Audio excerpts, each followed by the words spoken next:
Welcome to Shri Ram's IAS.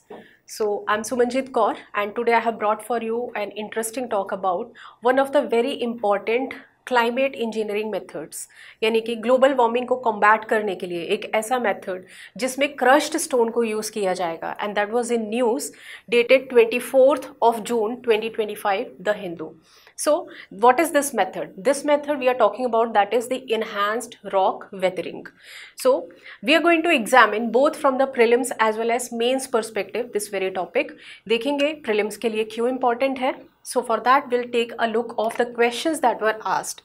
2024 में ही इसके regarding एक question आया था in which first option, that is about this option, the ground basalt को अगर ग्राउंड करके फार्मलैंड्स पे अगर उसको स्प्रेड कर दें, will it count as a method and under the carbon capture and sequestration, and along with that you had two other options also. Question को बाद में हम सॉल्व करेंगे. For now just we need to emphasize that this method is important for us, enhanced rock weathering. ठीक है.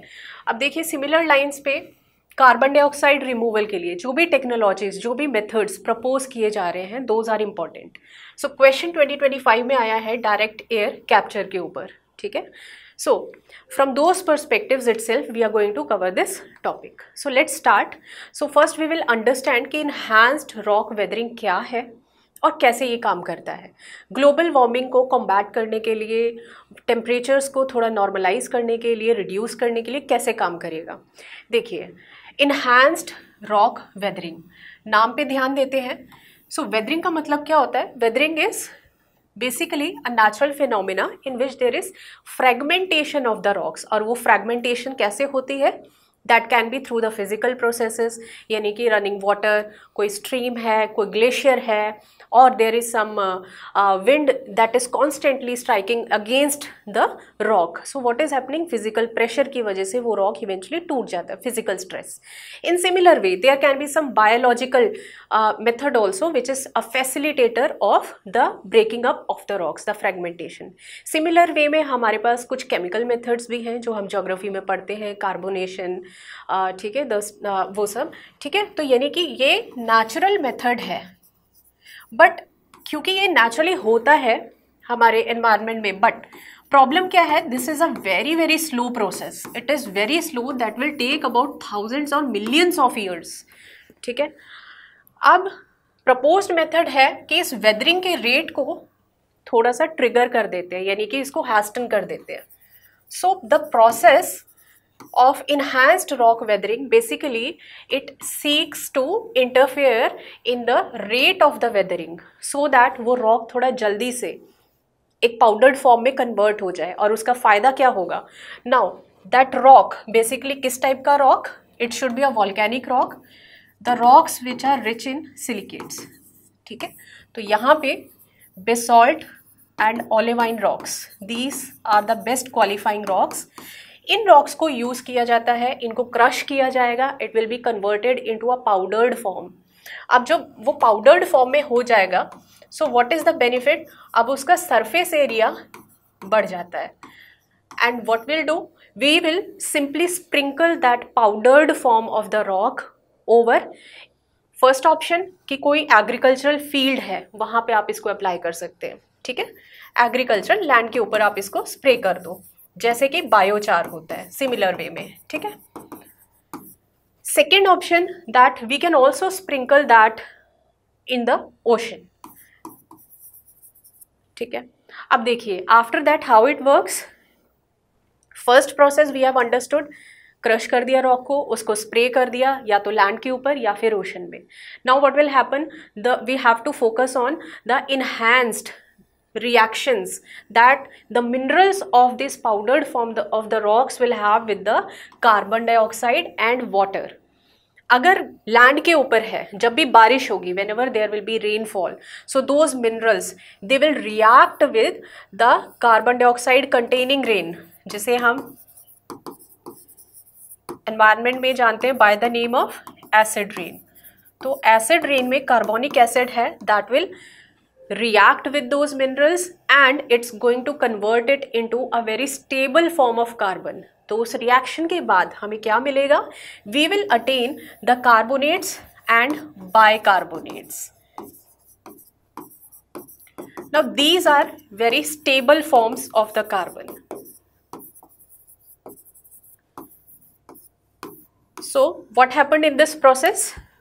The reaction of carbon dioxide, of water and of these mineral particles, that was increased through the enhanced rock weathering. ठीक है, और इसी बीच में क्या हुआ, जो कार्बन डाइऑक्साइड जो कैप्चर्ड एटमॉस्फेयर से कैप्चर होके इसके साथ रिएक्ट करता है, it gets locked away and that can be locked away for thousands और millions of years. So that is our benefit. यानी कि कार्बन डाइऑक्साइड में जो एक्सेस कार्बन डाइऑक्साइड की एमिशंस हो रही हैं, हम उसको इनडायरेक्टली वहाँ से रिमूव कर रहे हैं. We are directly indirectly removing it through this method. So I hope this method, the working is clear to you. Will move further. तो मेंस के पर्सपेक्टिव से हमें हर मेथड का पता होना चाहिए कितना इफेक्टिव है, द एडवांटेजेस और the challenges that are associated.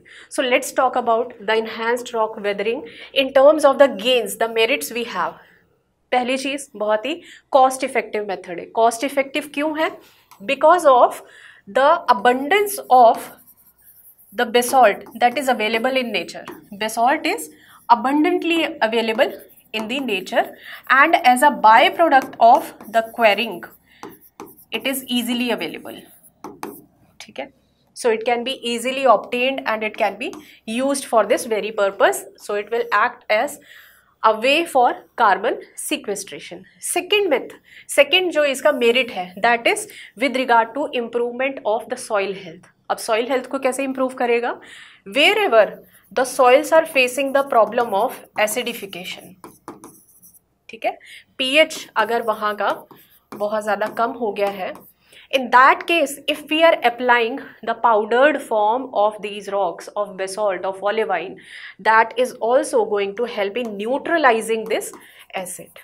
इसको न्यूट्रलाइज कर देगा और सॉइल की क्वालिटी को इम्प्रूव कर देगा. As a result that is again good for our food security. ठीक है, ठीक है. तीसरा में what is the third advantage? तीसरा एडवांटेज है that now this method globally also it is accepted for the carbon market trading. ठीक है, तो इसमें क्या एडवांटेज है? अब इसमें एडवांटेज ये है कि अगर let's say company A it has resorted to enhanced rock weathering, इसने इसमें इन्वेस्टमेंट करी है, so it will be eligible for the carbon credits. It will earn the carbon credits. ठीक है, and on the other hand we have party B. Party B was not able to achieve its prescribed targets with respect to the greenhouse gases emissions reduction. ठीक है, वो threshold नहीं complete कर पाया, इसका emission ज़्यादा था, इसलिए it will become eligible that in the carbon from the carbon market it can purchase these carbon credits and it can compensate for the amount of greenhouse gases that it has emitted. यानी कि ये अपने carbon dioxide emissions को offset कर सकता है.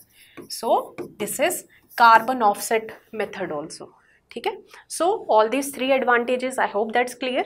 अगर बात करें challenges की, challenges में अभी सबसे ज़्यादा जो आर्ग्यूमेंट है that is regarding it's effectiveness, कि कितना इफेक्टिव है, कितना ज़्यादा कार्बन डाइऑक्साइड का रिमूवल हो सकता है इस टेक्निक के थ्रू. बेसिकली मोस्ट रिसेंटली ना एक स्टडी हुआ था यूएस में. यूएस ने स्टडी करी थी वेयर 4 सालों के टाइम पीरियड में इस मेथड को स्टडी किया गया था. 1 हेक्टेयर लैंड के ऊपर they used this powdered form of basalt and they sprinkled it and observed what happened, कि कितना कार्बन डाइऑक्साइड, और देखा कि अगर 50 ton basalt, the 50 tons of basalt, if they are sprinkling over that 1 hectare land over a period of 4 years, तो estimate, this is the estimate, उनका estimate था that it will help in sequestering the carbon dioxide worth 10.5 turns.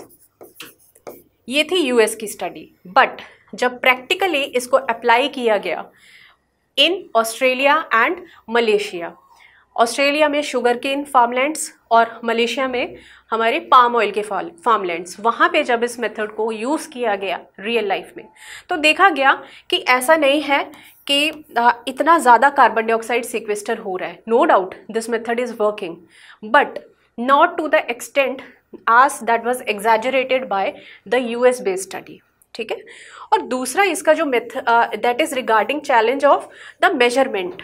Measurement किसकी, कि कितना carbon capture कर रहा है, उसके regarding there are controversies over the methods that are used. तो जो अभी वाइडली यूज्ड प्रपोज्ड मेथड है दैट इज मेजरिंग कि कितने कैटायंस रिलीज हो रहे हैं after the weathering of the rock, but again this is debatable, it's effectiveness that is doubtful so far. ठीक है, तो अगर हम देखें कुछ चैलेंजेस भी हैं, कुछ गेन्स भी हैं, और in the end it's all said that anyways we need to ensure that we complement our methods of fighting the carbon dioxide building up in the atmosphere by using both renewable energy को भी enhance करो और साथ में climate engineering methods को भी use करो। ठीक है, so that's all we need to know about enhanced rock weathering. So I hope आपको ये कंसेप्ट क्लियर हो गया है। अब वापस आते हैं क्वेश्चन के ऊपर। ठीक है, इस क्वेश्चन को देखते हैं। The first option says spreading the finely ground basalt rock on the farmlands extensively. Second, that if you increase the alkalinity of the oceans by adding lime. Third कहता है capture the carbon dioxide released by the industries and pump it into the abandoned subterranean mines in the form of carbonated waters. तो अगर देखा जाए ये तीनों के तीनों मेथड्स ही क्वालिफाई करते हैं हमारे, they are effective in carbon sequestration. तो यहाँ पे हमारा आंसर क्या था, आंसर विल बी सी। चलिए ठीक है, 2025 का क्वेश्चन देख लेते हैं। Direct air capture, it can be used as a way of carbon sequestration, which is correct. It can be a valuable approach for plastic production and food processing, ये भी actually correct है। ठीक है, in aviation it can be a source of carbon for combining with the hydrogen and creating the synthetic low carbon fuel, this is also correct. Direct air capture, इससे green methanol की production हो सकती है and that can be further used for the plastic production also, for your creating the fertilizers also and in other sectors also for making the carbonated drinks also। ठीक है, तो अगर देखा जाए यहाँ पे भी हमारा आंसर क्या था, all these options are correctly given. तो इसी वे में आप एक्सपेक्ट कर सकते हैं कि इन्हांस्ड रॉक वेदरिंग के ऊपर भी एक एक्सक्लूसिव क्वेश्चन प्रीलिम्स में आ सकता है। ठीक है, that's all for from this topic, will come up with more perspectives soon. Thank you so much.